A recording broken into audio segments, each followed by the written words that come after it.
Bones tardes i benvinguts a l'acte de commemoració de la República i de record i memòria de les persones que patiren la repressió i que estan representades en tots els arbres que teniu al vostre voltant. Vos hem de demanar disculpes perquè l'acte s'havia de celebrar en un dia escuit, que era el 14 d'abril, dissabte de la setmana passada, però com sabeu va ploure tot el dia i vàrem intentar avisar el màxim possible de gent per ajornar avui hora baixa a la mateixa hora. Lamentablement, el dissabte passat hi havia previst una actuació musical que no serà possible avui. Abans de donar inici a la lectura del manifest i a les diferents intervencions, m'agradaria, en nom dels companys de la memòria de Calvià, fer-vos una petita introducció, unes petites reflexions. Nosaltres pensam que aquest any, si voleu l'any republicà, és a dir, des del 14 d'abril de l'any passat en el 14 d'abril d'enguany, ha estat un any important. Ha estat un any important en què s'ha vist l'efecte de la llei de fosses que va aprovar el govern balear, s'ha vist com s'aprovava la llei de la memòria històrica, que també l'ha aprovada el govern balear. Hem vist com de l'empenta i de l'enorme esforç i sacrifici de l'Associació Memòria de Mallorca no només s'havia ja obert la fossa de Porreres, sinó que ja s'han entregat els primers cossos identificats. Se va obrir la fossa de Montuïri, que en un primer moment no ha donat els resultats positius que tots esperàvem i desitjàvem, i a més s'ha planificat tot un seguit d'obertura de fosses per aquest any 2018, entre les que hi ha la de Calvià i la de la Gran Esperança, pels que són calvianers, que és la segona fase de la fossa de Porreres. Dit això, també he de dir l'il·lusió que ens fa des d'aquest municipi.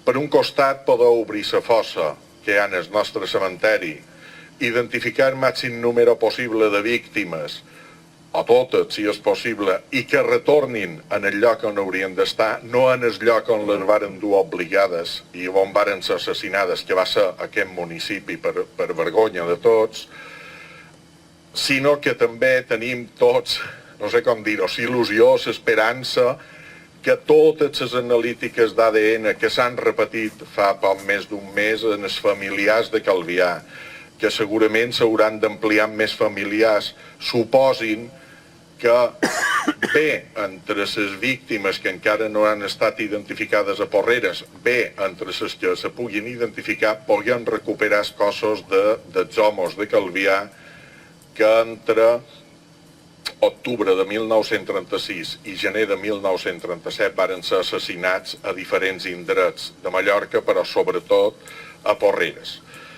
Esperem que tot això vagi bé. És un any també que de veure aquestes notícies positives també s'ha de reflexionar. Estem experimentant un retrocés altament preocupant. Si no fos així, jo podria dir el que penso d'en Rajoy i del rei. Però si ho dic, igual me passa qualque cosa dolenta, perquè la llibertat d'expressió s'ha perduda. La llibertat d'expressió s'ha condemnada. Però aquest sintagma que se diu llibertat d'expressió té quasi una paraula sinònima, que és respecte. S'ha perdut el respecte. Només així se pot entendre que un president de govern presumeixi que dedica 0 euros a recuperar els cossos de les víctimes, o a recuperar sonor de les víctimes. Només així es pot entendre que el cap d'estat suprem, que deu ser el rei, no se'n recordi de cap ni una de les víctimes del seu estat, que per ells som els seus súbdits. Súbdit no està malament, no m'acusaran de res. Llavors, això reforça encara més els valors que simbolitzen aquests arbres. Encara més. I nosaltres n'hem d'estar ben orgullosos del que suposen i del que continuaran suposant. La seva lluita continuarà, perquè serà més necessària que mai. Eren les úniques, això darrer era una reflexió, les altres dues eren pures constatacions de la il·lusió que esperàvem. Ara començarà l'acte. En primer lloc, hi haurà la lectura del manifest, com cada any. Després hi ha un torn obert de paraules en què tots vosaltres podreu exposar el que vulgueu lliurement. A continuació, sonarà signe de riego en memòria de les persones representades en aquest arbre i també en honor nostre, i acabarà l'acte. En acabar l'acte podeu cuir tots un clavell i repartir-lo a tots els arbres. Abans d'acabar sí que he d'agrair l'esforç de l'Ajuntament de Calvià per mantenir aquest espai digne, pel seu suport per organitzar l'acte i sobretot la implicació en la recuperació de les víctimes i en obrir la fossa. Han tingut ja diverses reunions amb els familiars, l'oferiment de l'Ajuntament de Calvià donant suport en allò que vulguin fer familiars, he de dir que ha estat total i que ara només cal esperar que surti bé. Així que una vegada més, gràcies a tots per ser aquí, i a continuació llegirà el manifest Catalina Caldentei. Catalina Caldentei, a part és funcionari de l'Ajuntament, però no hi ha el valor aquí, sinó que li hem proposat llegir aquest manifest perquè sempre ha cooperat, ha format part de la memòria de Calvià i han comptat en la seva ajuda i en la seva implicació emocional i ideològica per tirar endavant tot aquest projecte. Així que, no sé on és, Catalina.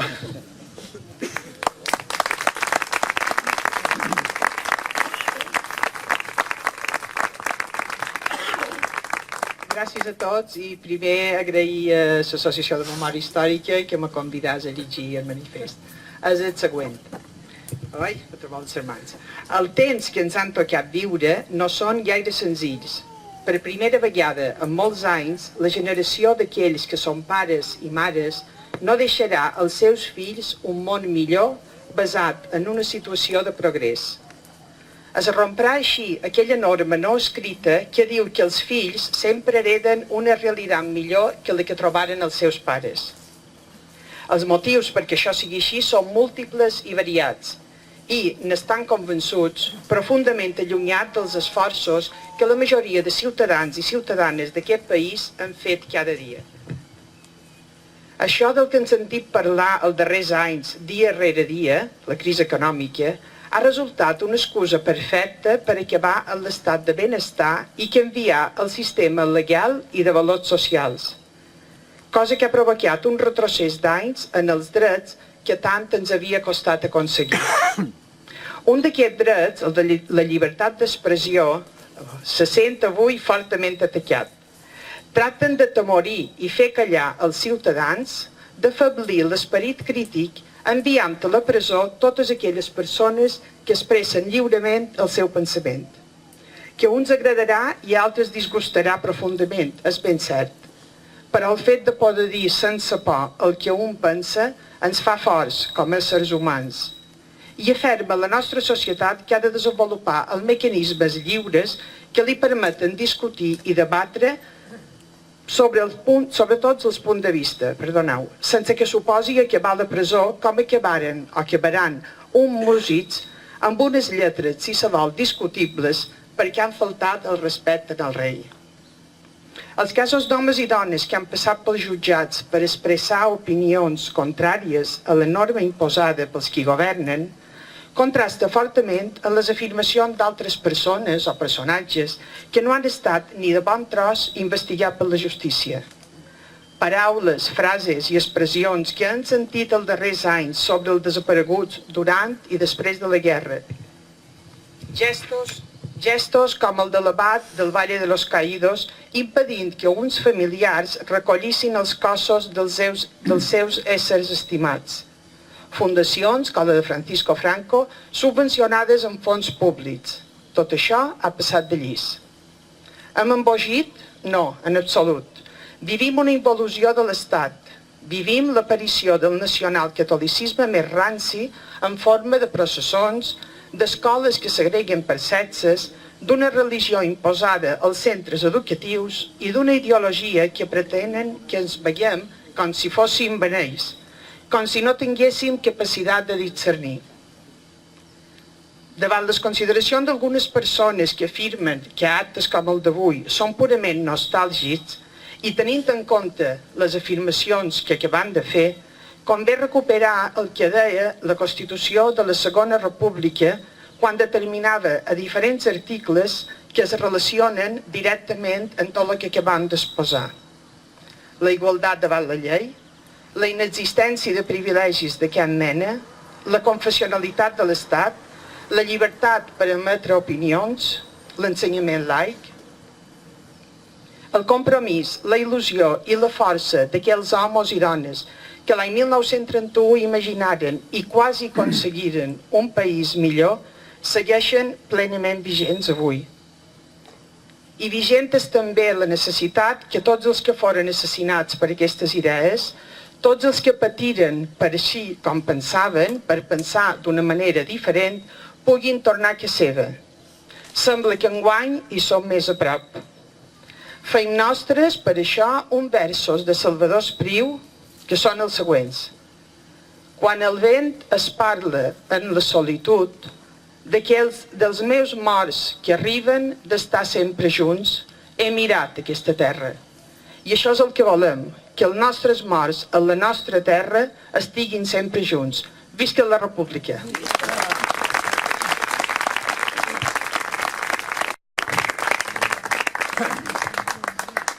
A continuació hi ha un torn obert de paraules en què vosaltres opineu. Toni?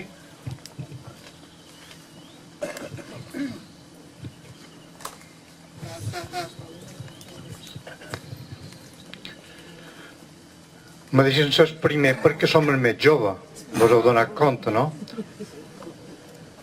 Bones tardes a tots, senyor Baula, autoritats, ciutadanes i ciutadans, benvinguts en aquest acte.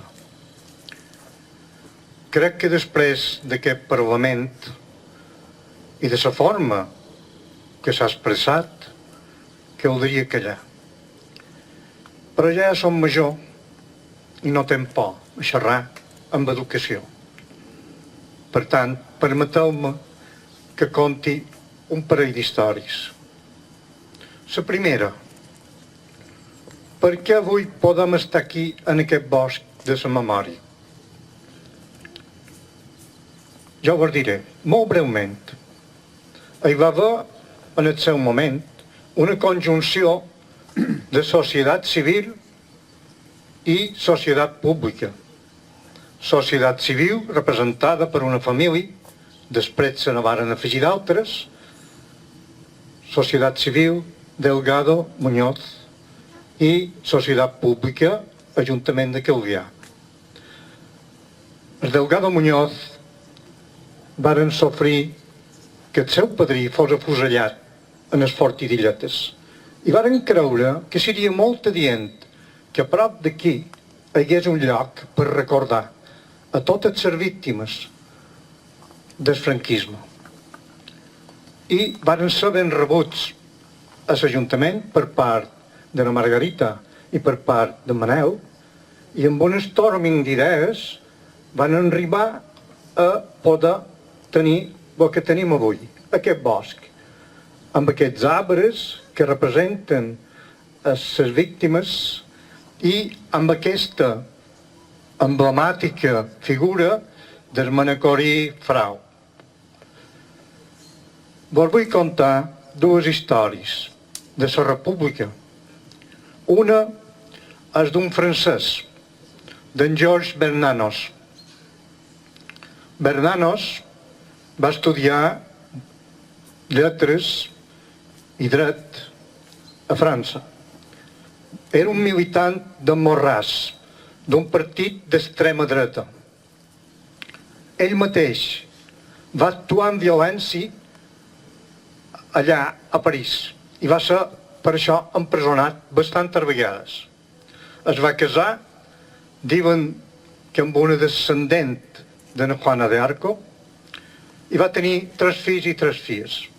Ell era escriptor i periodista, i ho passava molt malament econòmicament. Se'n va endeutar i els acreedors el cercava.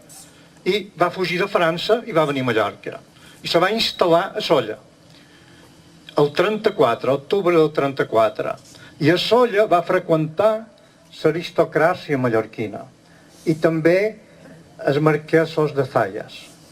Quan va estar allà, la rebel·lió fascista se va unir en el cap de la falange, en el Zayas, i va viure de ben a prop totes les malifetes que varen fer els falangistes, d'un seny ses vespre per afusellar, per torturar, i ell va escriure un llibre després, però ell va criticar molt, no solament en Zayas i els falangistes, va criticar molt el Birba Miralles, perquè deia que mentre afusellaven, ell enviava un capellà, per exemple a Manacor, a donar la benedicció i que dues les sandàlies inclús tacades de sang. Bernanos, tot d'una que va tornar a França i va escriure un llibre, Els grans cementaris sota la lluna.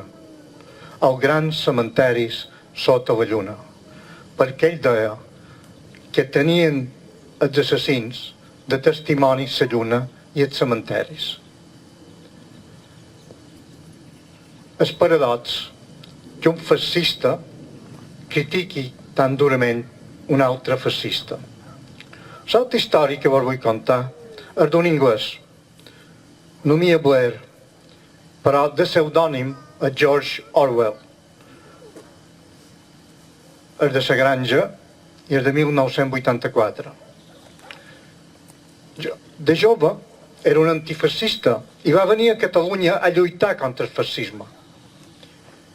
I aquí, quan va arribar, se va integrar dins les milícies d'Espoum, Partit Obrer Unificat Marxista.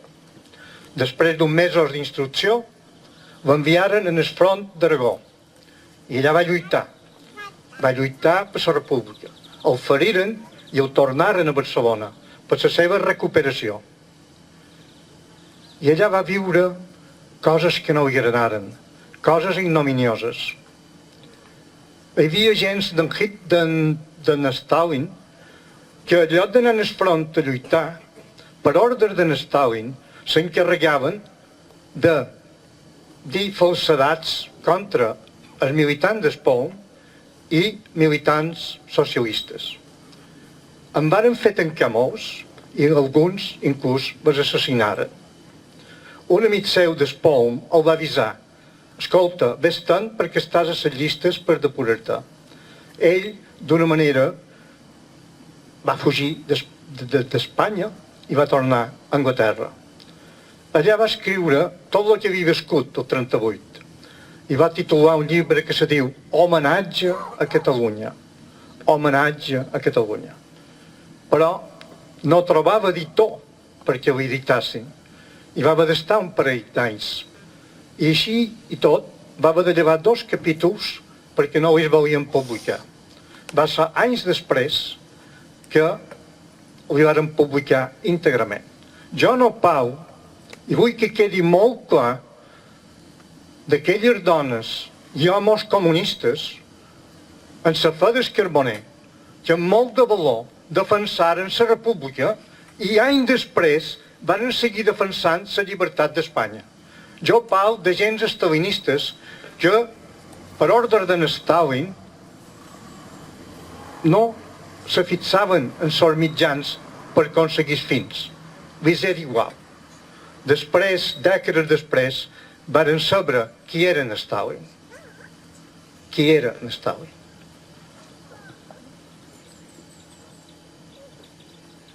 Veiem aquí una lliçó, i és que els extrems se toquen, tant d'una part com de l'altra. I que per viure en convivència i llibertat necessitam la democràcia. Vivim temps convulsos en el món, Tenim un tsar rus que vol esmicolar Europa per ser més poderós. Tenim una Xina que desperta. Ja ho va dir Napoleó fa més de 2 segles. Xina dorm, que dormi, perquè quan es desperti i l'oest s'imperi com una Roma decadent moralment, un presumptament Nerón, un presumptament pitjor que Lígula, un home imprevisible, que això sí, protegeix els seus sempre, els rics i els poderosos. I aquí a Europa, està un ressorgiment de l'extrema dreta. Mirem França, Itàlia, Holanda, Bèlgica, Hongria, Polònia, Itàlia també, ja he dit, i altres països, i què podem fer davant això? Jo recordo unes paraules d'un home, d'en Jean Monnet.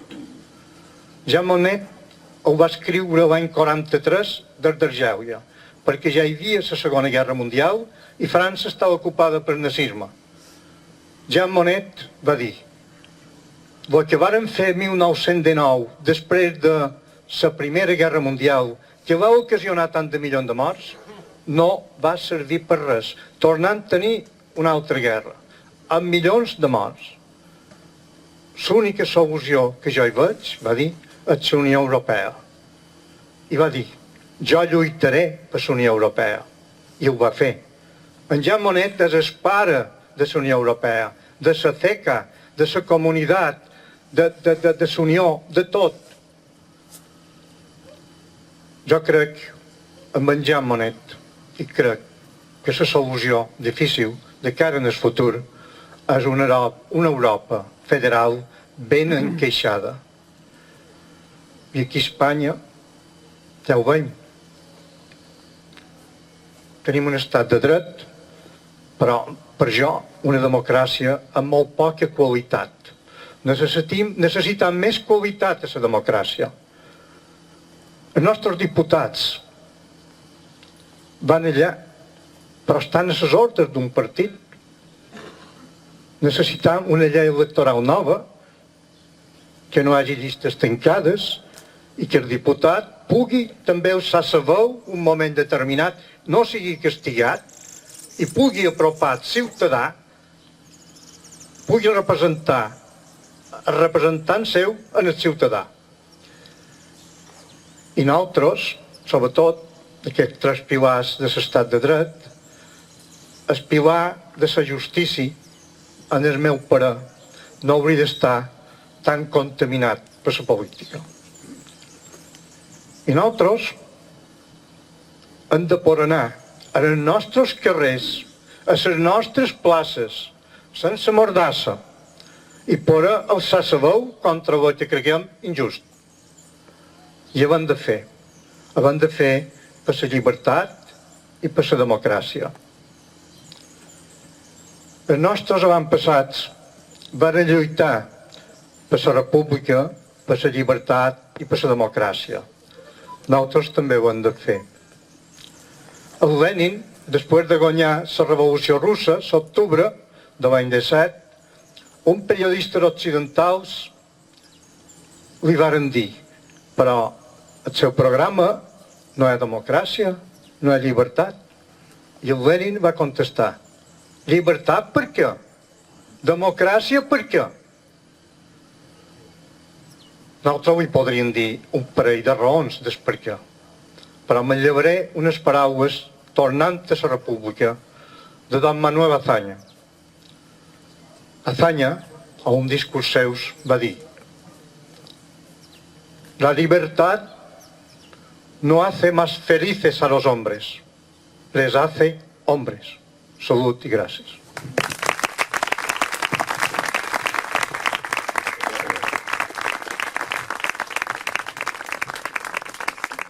Jo afegiré una cosa en el que ha dit Antoni, tornant en el principi, per completar. El vot de la memòria surt petició la família de José Muñoz Enrile, i també Pep Pombestart, que va ser un home molt vell que vivia a Portals i va estar empresonat a dins Illetes i va viure tot el procés. Fruit d'allò va ser l'embrió d'això que encara ara se coneix com Memòria Històrica de Calvià, que va reunir a Tomé Boliver, en Pep Delgado, en Mateu Ramon i jo mateix, i la nostra feina va ser fer la relació de víctimes per posar els arbres i posar-los les plaques a de vora. També he de dir que aquest bosc ha tingut 5 atacs vandàlics. Els han tallat els arbres. Tots 5 durant el mandat del batlle Carlos Delgado. Se'n va anar en Delgado, s'han acabat els atacs. Per ser clars. Alguna paraula més? Guillem? Permeteu-me que vos presenti el meu amic Guillem. En Guillem és d'Esporles i va ser una de les primeres persones que l'any 2000 va demanar que el seu padrí tingués aquí un arbre. També el seu padrí és una de les primeres víctimes identificades a la fossa de Porreres i ja està en la seva família. No, ens ho entento. No, espera. És un bon i estimat amic. Jo no volia xerrar, però és ell que me fa. Jo me'n record, ja ha plogut, el dia que varen venir amb ma mare, la meva predina jove. Malauradament elles encara hi són, però no hi són. Perdut escapat. Jo va ser la primera vegada que vaig poder veure el nom del meu predí a Colcabant. L'arbre ha crescut, el varen tomar 3 vegades, l'olivera, una olivera que ell tant estimava, un arbre que tant estimava perquè en tenia, perquè anava a collir oliva, l'olivera s'ha fet gran, no l'han pogut tomar. L'any passat va poder tornar a casa seva, però estic segur que ell, fins que no hagin trobat tots els seus companys mentre en quedi un, no acabarà d'estar content. I per jo, mentre en quedi un tot sol, igual. Res més, moltes gràcies a tots.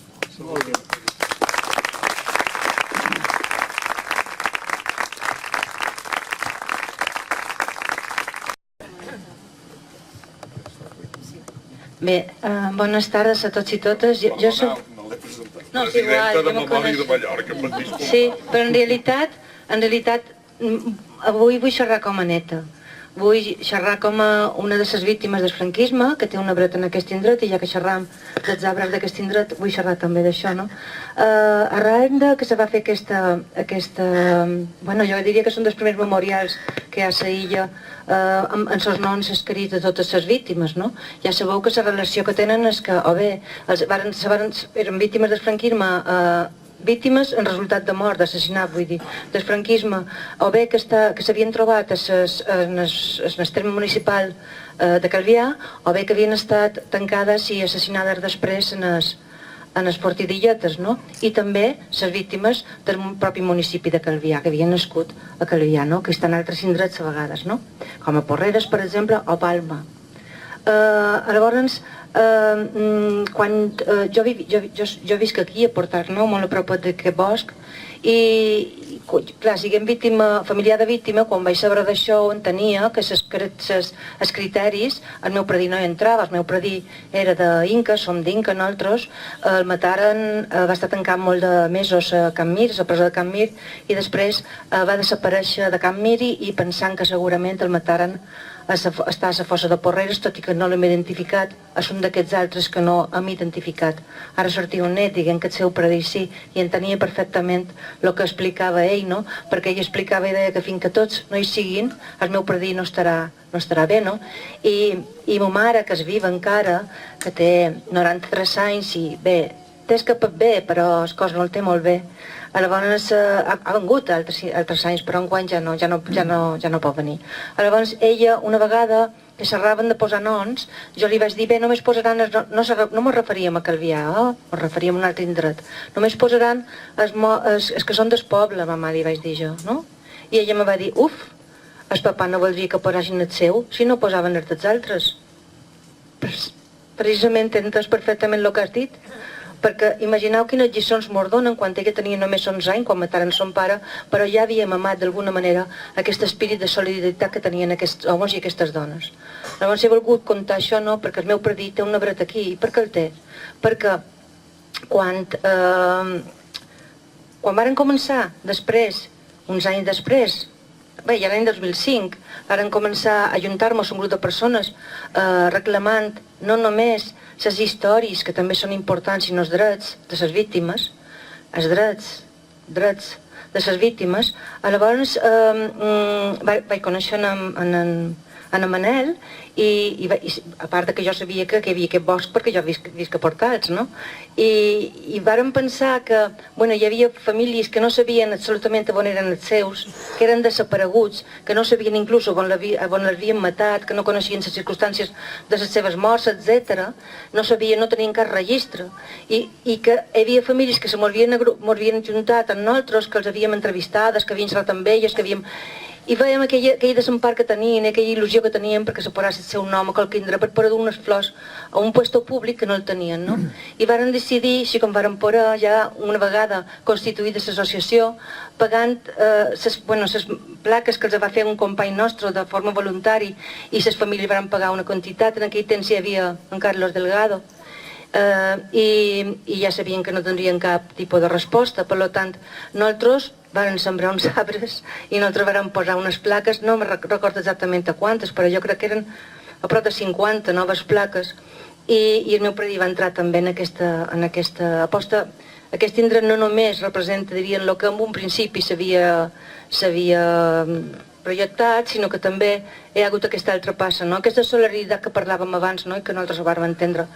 Bé, a partir d'aquí, el meu predí aquí té un nebret i jo moltes vegades m'hi acosto, perquè som veïnada d'aquí, no? I també vaig vigilant un poc com està el bosc, si està net, si no està, si falta qualque placa, per cert que em falta una, però ja vos ho diré. I bé, i vaig mirant una mica com faig fotos i vaig mirant un poc com estan les coses, no? També té un arbre el meu tio, un tio meu, en Bernat Mateu, que pràcticament quan xer sempre xer del meu predí, Andreu París Martorell, i xer poc d'en Bernat Mateu. En Bernat Mateu, però sí que ho vull dir, en Bernat Mateu, perquè crec que avui has contat unes històries, i jo voldria contar aquesta història d'aquest home també, perquè me va colpir moltíssim i perquè crec que també representa aquest espírit de lluita, aquest espírit solidari i aquesta transmissió que hi ha dels valors i principis de la memòria i dels valors i principis d'aquests homes i dones que d'alguna manera aquest sentiment de solidaritat i de principis s'ha anat heredant les famílies també, no? Que a vegades no ho saben, però quan xerres amb elles ho veus. Com vos deia jo ara, com ha dit ma mare, no? El que me va dir ma mare del meu predí, no? Per exemple.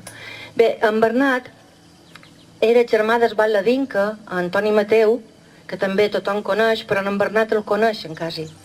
I en Bernat se va casar amb Antonina París, que era una germana del meu predí. Antonina, les dones, que tampoc en xerram moltes vegades, deies, Antonina anava davant de tot a les manifestacions i en els mítings que anava el meu predí. Ella, la germana, anava de vora el meu predí en aquests mítings, no? I xerrava i totes aquestes coses que haurien de recuperar també de les dones, no?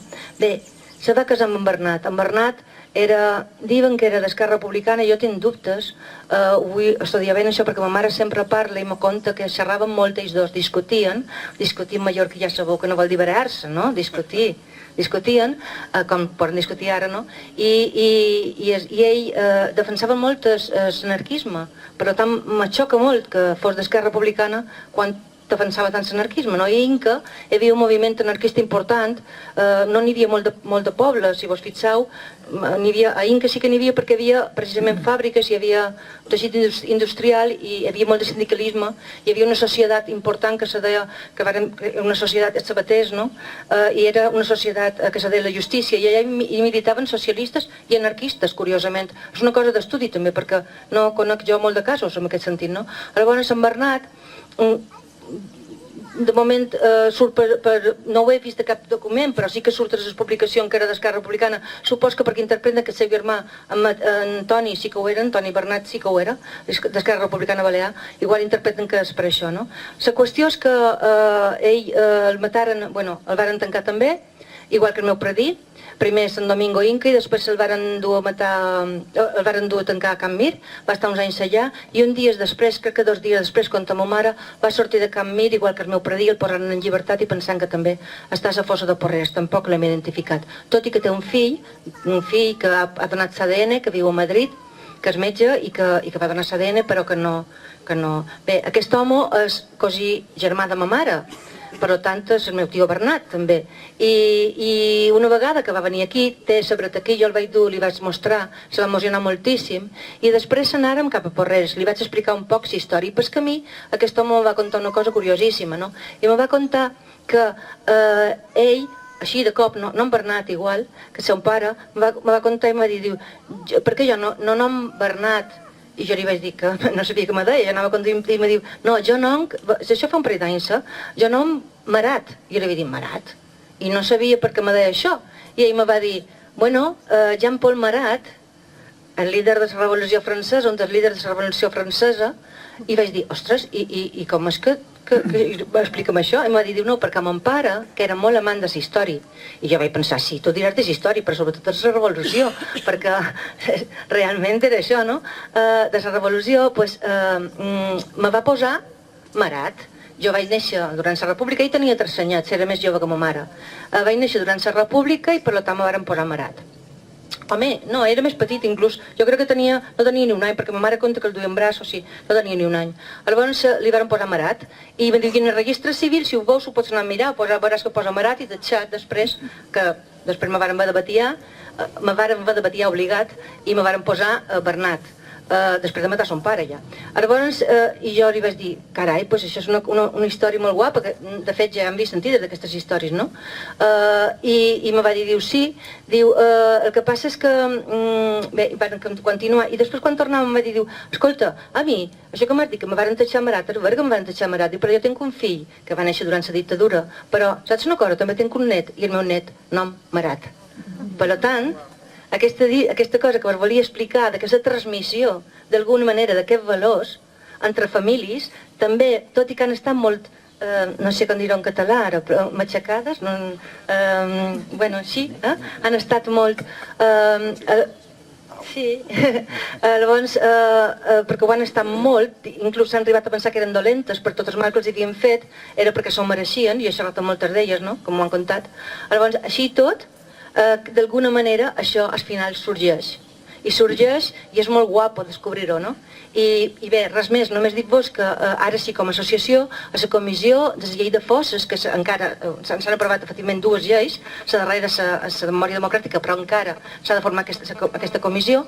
Bueno, nosaltres estem a la comissió de la llei de fosses en representació, Memòria de Mallorca està en representació, i ho vull dir ben clar, del dret de les víctimes del franquisme, dels drets de les víctimes del franquisme. No estem representant de les famílies, estem representant els drets de les víctimes del franquisme. I vull que sapigueu que estaran lluitant per elles sempre, pels seus drets sempre. El primer de tot, per nosaltres, són els drets d'aquestes persones, de les que ja no hi són i de les que encara hi són, perquè les famílies segueixen sent, mentre no tinguin veritat, justícia i reparació, víctimes. En el moment que ho tinguin, ja poden dir, deixant de ser víctimes, perquè en tenim moltes ganes. I res més. Moltíssimes gràcies a l'Ajuntament, moltíssimes gràcies companys i companyes per convidar-nos sempre i per estar comptant Memòria de Mallorca i seguim endavant. Qualsevol dubte, qualsevol cosa que tingueu, per favor, poseu-vos en contacte amb Memòria de Mallorca, que vos entendrem encantats. Gràcies. Salut, memòria, visca la República sempre!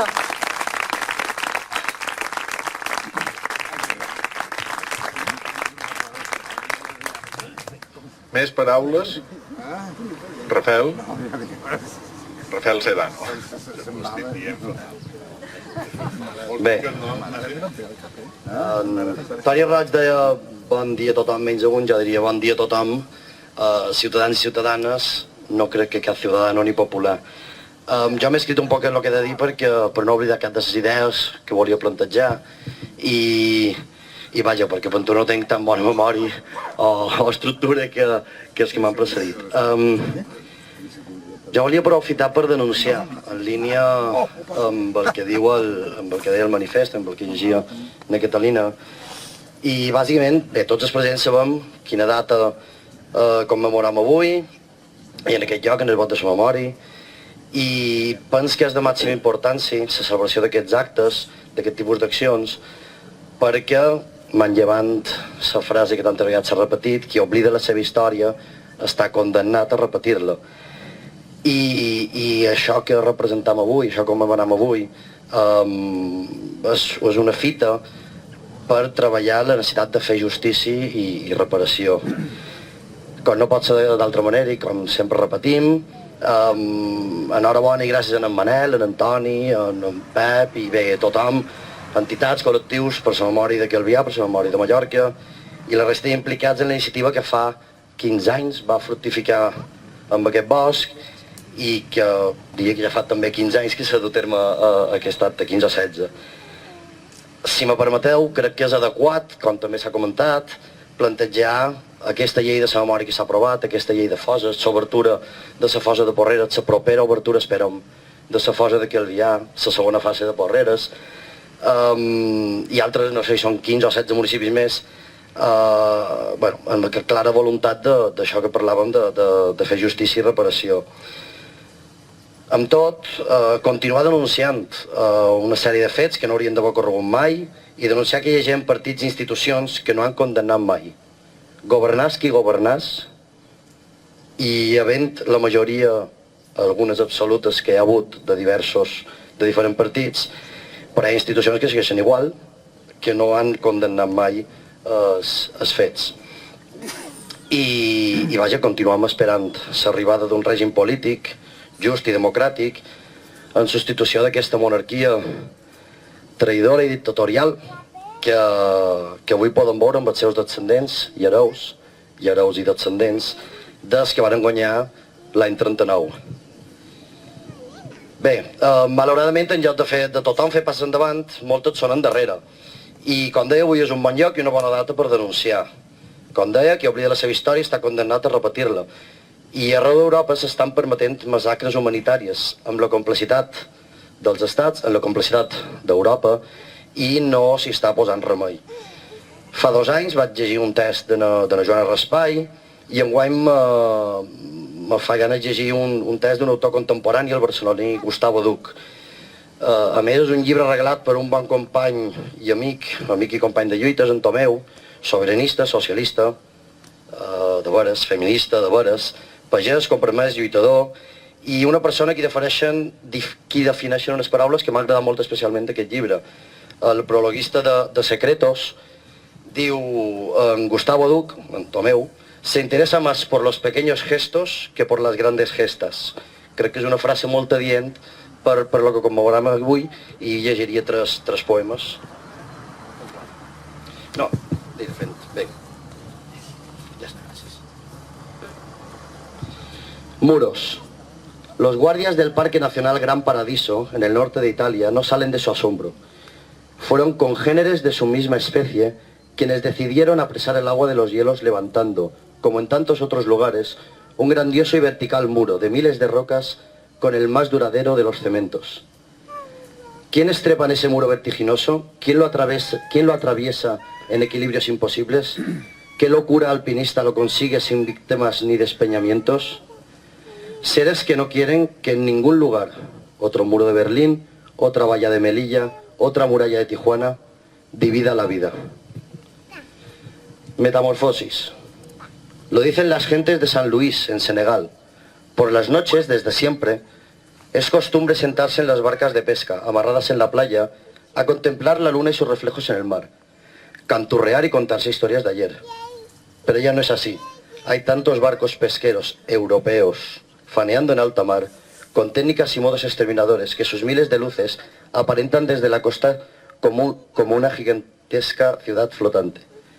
Y las barcas, que presienten el futuro, van tomando forma de pateras. Y un darrer, la memoria. Mohamed tiene 15 años. La mirada traviesa y cursa 7º grado. Aunque nadie lo diría, porque es mucho más pequeño de lo que se espera en un chico de su edad. Mohamed falta un año entero a la escuela. En su país, una guerra que en 3 años lleva más de 100.000 muertos, los colegios, como los hospitales y los mercados, ya casi no existen o no se abren. Mohamed ha tenido mucha suerte y es uno de los niños y niñas sirianos que duermen en los barracones del campo de refugiados de Unkupinar, al sureste de Turquía. Allí ha reanudado los días del colegio. 2 años en Unkupinar son muchos días para olvidar, cuenta su profesora de árabe, y en su mano muestra el dibujo de Mohamed, un avión lanzando bombas. Le pedí que dibujara un racimo de flores, dice el profesor.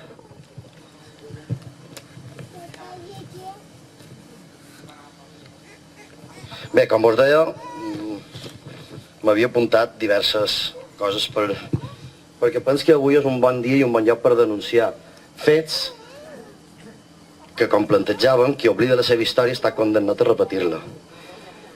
No podem passar sense dedicar uns minuts a parlar d'una actualitat encara molt més propera i també relacionada amb els drames refugiats, perquè els principals implicats actuen en 2 situacions de forma clarament ideològica. El drama de la involució democràtica sense precedents que pateix el nostre estat.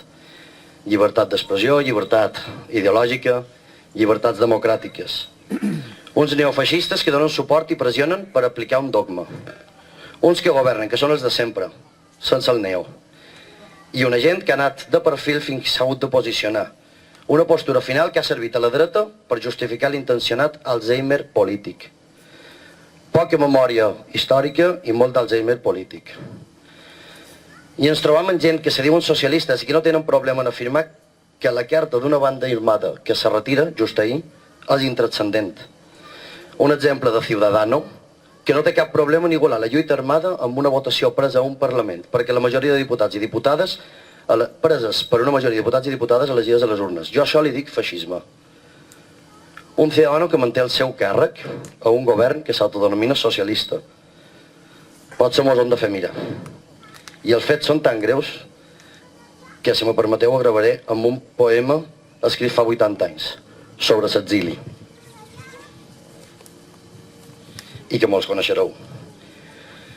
Corrent des de l'exili, Pere IV, una nit de lluna plena, tramuntaren la carena, lentament sense dir res. Si la lluna feia el ple, també ho feu la nostra pena. A Catalunya d'així, el dia de ma partida, mitja vida com dormida, l'altra meitat vingué amb mi, per no deixar-me sens vida. Avui en terres de França i demà molt més lluny pot ser, no em moriré d'enyorança. Anys d'enyorança viuré. En ma terra del Vallès 3 turons fan una serra, 4 pins i un bosc espès, 5 quarterades massa terra. Com el Vallès no hi ha res. I com Calvià tampoc. Que els pins se deixin la cala, l'ermita dalt del Pujol, i a la platja un tenderol un bategui com una ala. Una esperança desfeta, una recança infinita i una pàtria tan petita que l'assumió completa. Bé, visca la república i visca les repúbliques. Continuam amb eston de paraules. Alfonso Rodríguez, Batlle de Calvià. Gràcies, Manel. Bones tardes a tots i a totes.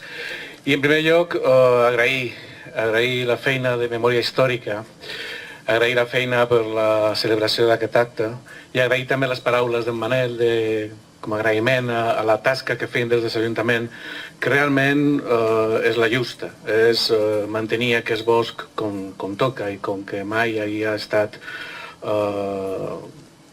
com havia succeït en temps del Val de Delgado. I també mantenir el nostre compromís de la dignificació de la memòria de las víctimas represaliadas por el fascismo. Cuando hablamos de memoria, mientras os escuchaba recordaba y he tomado nota una frase de Shakespeare y creo que literalmente decía que la memoria es el centinela del cerebro. Y pensaba que estaba bien traída porque en efecto creo que quienes trabajan para evitar la memoria, quienes trabajan para enterrar la memoria, seguramente trabajan para que tengamos nuestro cerebro y nuestro entendimiento desguarnecido. Y debemos tener claro que es importante estos actos de memoria y de tener la memoria viva y la memoria abierta para poder dignificar a aquellos que perdieron la vida, pues más que perder la vida, les arrebataron la vida de manera absolutamente terrible e injusta. Normalmente en estos actos de hace 8 o 10 años pues suelo acudir a algún poema Machado, Lorca, Miguel Hernández, saben muchos que son mis poetas, algunos de mis poetas preferidos. Hoy he ido a un poeta, Rafael Morales, que nació pues, en los años 20 del siglo pasado y que con apenas, creo que 17, 18 años, fue capaz de escribir este poema que ahora leeré. En el año 37 debía tener Rafael Morales 17, 18 años. Un poema en el que dedicaba a los milicianos muertos, que así se titula, y que de alguna manera reflejaba como una simbiosis con aquellos que estaban luchando por defender la dignidad de la democracia y la dignidad de la República. Y en esa simbiosis pues sentía la sangre de los muertos como su propia sangre, pero también a su vez quería sentir sus ojos y su capacidad y su vida como la vida y los ojos de aquellos que habían dado a su vez su vida por los demás. El poeta Rafael Morales, y el poema dice así: a los milicianos muertos. Cómo viven en mí todos los míos que murieron. Cómo sangran mi alma. Cómo siento en mis dedos la venganza de su muerte, la voz de sus labios secos. Cómo siento yo en mi vida la vida de todos ellos. Sangre del pueblo mamé, sangre que la llevo dentro. Y no me la matan, no, ni las balas, ni el acero, ni la acobardan los látigos, ni me la secan los fuegos. Que mi sangre no es mi sangre. Mi sangre es de todo un pueblo. Que es mi sangre roja, roja, y mis padres dos obreros. Nació mi puño cerrado, y con él cerrado muero. Yo tengo mis ojos vivos, a los míos que murieron, y son carne de mi carne, y yo soy vida de mis muertos. Que los fusiles fascistas no puedan dejarme ciego, que mientras yo tenga ojos, que mientras yo tenga pecho, estarán viviendo en mí corazones en silencio. Ay, cómo os tengo en mi frente, allá muy dentro, a todos los que dejasteis la vida por nuestro pueblo. Rafael Morales, gracias.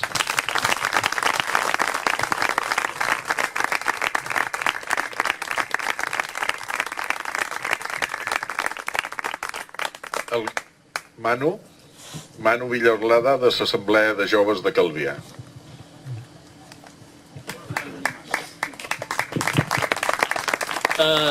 Bones tardes. Bueno, encara que som membres de l'Assemblea de Joves de Calvià, avui xerraré de forma a títol individual, perquè no hem consensuat cap intervenció per avui, així que res. Dies com avui són dies per recordar i reflexionar. I dic reflexionar perquè hem de reflexionar sobre la tendència ideològica de la societat avui dia. I dic això perquè qui es defineix com a centre n'és de dretes. Qui defensa la república, en teoria defensa la república, apoya un rei. I un rei que ven armes a països en conflicte. Qui vol votar no pot. Qui vol cantar se li empresona. Qui vol entrar al nostre continent per gaudir d'una vida millor, se li denega. I nosaltres, més que ningú, que el juliol del 36 vam veure un alçament feixista i vam patir una dictadura feixista durant 40 anys, som nosaltres, més que ningú, qui hem de reflexionar sobre el que està passant avui dia. Avui és un dia per recordar, per reflexionar i començar a actuar. Salut.